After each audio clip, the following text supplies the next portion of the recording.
இந்திய குடியுரிமை வந்து அரசியலமைப்பின் பகுதி 2ல் விதிகள் 5 முதல் 11 வரை இருக்குது.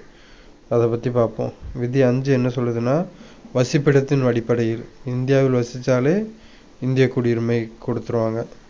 விதி 6 என்ன சொல்லுதுன்னா, பாகிஸ்தான்லேருந்து இந்தியா மைக்ரேட் ஆனவங்களுக்கு பற்றிய குடியுரிமையை பற்றி சொல்கிறது தான் விதி 6.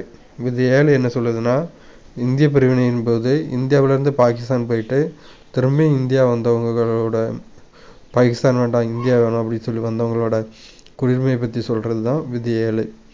விதி 8 என்ன சொல்லுதுன்னா, வெளிநாடுகளில் வசிப்பவர்கள், இந்த இந்தியா பாகிஸ்தான் தவிர வெளிநாடுகளில் இந்தியர்கள் வசிப்பாங்கள்ல, அந்த டைமில் அவங்களுக்குள்ள குடியுரிமையை பற்றி சொல்கிறது விதி 8. விதி 9, இன்னொரு நாட்டின் குடியுரிமையை பெறும்போது இந்திய குடியுரிமையை இழக்கிறார். இன்னொருத்தர் வந்து இன்னொரு அடுத்த நாட்டோட குடியுரிமையை பெறும்போது ஆட்டோமேட்டிக்காக இந்த இந்திய குடியுரிமையை இழக்கிறார். விதி 10, குடியுரிமை தொடர்ச்சி தொடர்பான பாராளுமன்றத்தின் அதிகாரம். அந்த குடியுரிமையை வந்து யாருக்கெல்லாம் திரும்பியும் கொடுக்கலாம் அப்படிங்கிறது தொடர்பான பாராளுமன்றத்தின் அதிகாரம். விதி 11, அதே மாதிரி தான் குடியுரிமை மீதான பாராளுமன்றத்தின் அதிகாரம். குடியுரிமை சம்பந்தமாக பாராளுமன்றம் எந்த சட்டத்தை வேணாலும் இயற்றலாம்.